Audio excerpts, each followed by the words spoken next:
Bank Regional Director has reaffirmed commitment in supporting Gambia in its fight against the COVID-19 global pandemic.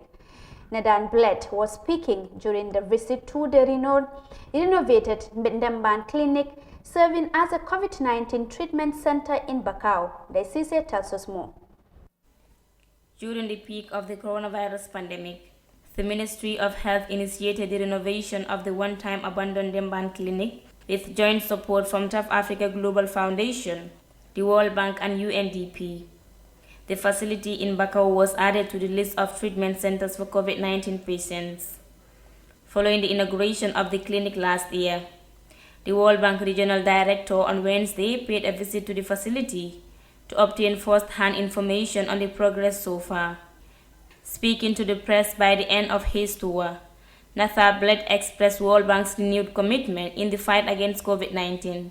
We continue to encourage the ministry to be very prudent, efficient, and effective in the utilization governance of these funds to ensure that the services that are supposed to be rendered to all the citizens and beneficiaries of medical services in the country can be well supported provision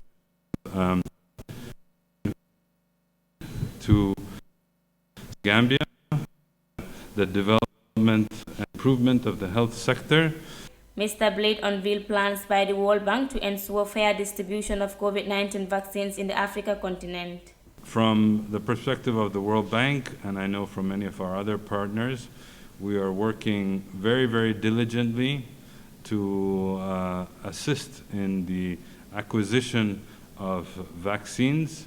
There is a very strong initiative effort being held, supported through the African Union for the acquisition of the African continent. From our specific perspective, the World Bank, our first and primary goal was to ensure that there was availability. So our leaders very soon into the COVID-19 pandemic had allocated a very large amount of money to ensure any country that needs financing for the purchase of vaccines would be able to get it. The health facility in Bakau was reviewed at a tune of $290,000 at a time when the Gambia needed to prepare for a worst-case scenario from COVID-19. The Ministry of Health and the South Africa Global Foundation, together with the UN Development Programme and the World Bank, inaugurated the Ndemban Clinic in December 2020. Reporting for iAfrica News, I am Daisise.